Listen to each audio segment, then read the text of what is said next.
আলাইহিস সালামকে হত্যা করার জন্য ফিরআউন যখন অগ্রসর হলো, ওই নীল নদের মধ্যে মুসা আলাইহিস সালাম তার উম্মতরা বলতেছেন, ইয়া মুসা ইন্না লামুদরাকুন, আমরা তো পাকড়াও হয়ে গেলাম, তিন দিক থেকে সারাশি আক্রান্ত, বাস আমার কোনো রাস্তা নাই, কি হবে আমাদের?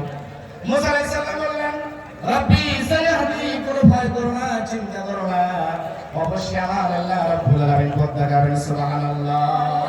মুসা আলাইহিস সালাম তার দরবার নিয়ে সামনে সমুদ্রে যখন নামলেন, আল্লাহ রাব্বুল আলামিন বললেন, মুসা রে, হাতের মধ্যে লাঠি আছে, লাঠি, এই লাঠি দিয়া সমুদ্রের মধ্যে বাড়ি মারো। সমুদ্রের মধ্যে যখন বাড়ি মারলেন, একটা রাস্তা নয় 12টা রাস্তা আল্লাহ রাব্বুল আলামিন তৈরি করে দিলেন। জোরে বলুন সুবহানাল্লাহ। 12টা রাস্তা তৈরি হয়ে গেল। মুসা আলাইহিস সালাম চলে গেল ভয়ে। এবার ফিরআউন তার দরবার নিয়ে আসছে। ফিরআউন তার দরবার নিয়ে যখন চলে আসছে, আসার পরে যখন ওই নীল নদের মধ্যে চলে গেছে, এবার আল্লাহ রাব্বুল আলামিন পানির উপর জড়ান করলেন, নীল নদে পানির উপর জড়ান করলেন যে রাস্তা বন্ধ করে দে। রাস্তা বন্ধ হয়ে গেল। আল্লাহ রাব্বুল আলামিনের কাছে এবার ফিরআউন কি একটা দোয়া করলেন, আল্লাহ পাক কোরআনে কারিমে এসে কথা আল্লাহ রাব্বুল আলামিন তুলে ধরেছেন। ফিরআউন বলতেছে, আমানতু আন্নাহু লা ইলাহা ইল্লাল্লাযী আমানাত বিহি বানু ইসরাঈল। চলে বলুন আল্লাহু আকবার। আমানতু আন্নাহু, ফিরআউন বলতেছে, আল্লাহ আমি মুসা নবীর প্রতি ঈমান আনয়ন করলাম, ও আল্লাহ তোমার ফেরেশতারা কেন আমাকে চুবায়, আল্লাহ তুমি আমাকে ছাড় দাও।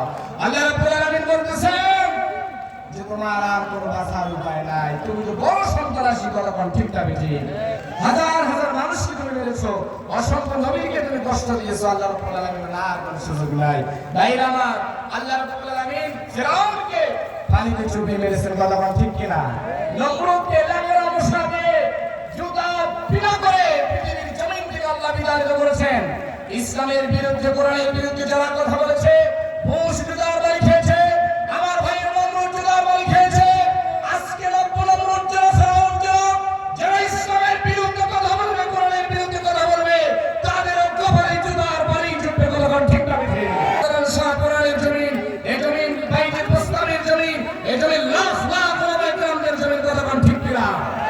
এদেশের মানুষের আযান শুনে ঘুমায়, এদেশের মানুষের আযান ঘুমায়, আযান শুনে দেশের মানুষের ঘুম ভেঙে যায়। সেই দেশে ইসলামের বিরুদ্ধে, কোরআনের বিরুদ্ধে কোন আওয়াজ দেশের মুসলমান নাচরতে করবে না, কতক্ষণ ঠিক না বেঠে? এই আমার ওরা ষড়যন্ত্র করেছে।